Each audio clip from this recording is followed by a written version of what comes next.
आता आपण ह्या व्हिडिओमध्ये बघू. जसं आपण मागच्या व्हिडिओमध्ये सांगितलं की फायमोसिस हे नॉर्मल असतं, फिजिओलॉजिकल असतं. 100% मुलांना बर्थच्या वेळेस फायमोसिस असतो.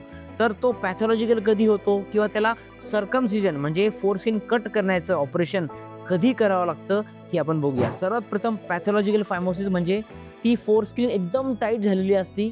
तिथं व्हाईट कलरची स्कारिंग आली असती. मुलाला लघवी करताना त्रास होतो, पेन होतो, तो रडायला लागतो आणि युरिनची स्ट्रीम चांगली नसती, त्याला नेहमी इन्फेक्शन होत असतं. हे नॉर्मल नाही आहे, लघवी करताना त्रास व्हायला नको. दुसरं पॅराफॅमोसिस म्हणजे एकदा स्किन मागं आली तर ती पुढं जात नाही, त्याला म्हणतात पॅराफॅमोसिस. हे पण ॲबनॉर्मल आहे आणि ही पण इमर्जन्सी आहे. याच्यासाठी पण तुम्हाला अर्जंट सर्कमसिजनचं ऑपरेशन करावं लागू शकतं.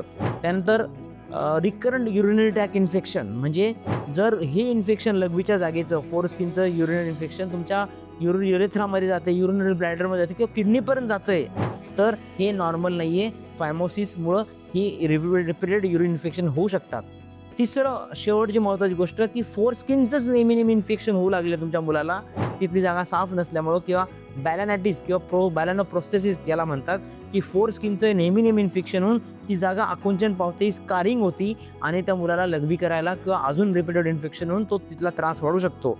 ह्या 3-4 कंडिशन आहे. यामध्ये तुमच्या बाळाला फायमोसिस जरी असलं आणि त्याचं एज किती जरी असलं तर सर्कमसिजन म्हणजे ज्याला आपण म्हणतो खतना करण्याचं ऑपरेशन आपल्या मुलाला करू लागू शकतं.